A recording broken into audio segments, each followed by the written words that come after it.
గొప్ప పలుకులు. నేను క్రీస్తు శిష్యునిగా ఉన్నందుకు లోకం నొచ్చుకున్నా మెచ్చుకున్నా ఆదరించినా చేదరించినా నేను లెక్క చేయను అన్నాడు బిల్లీ సండే.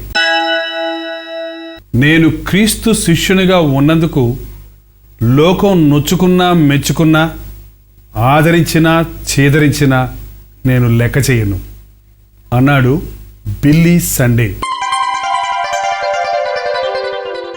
గొప్ప పలుకులు.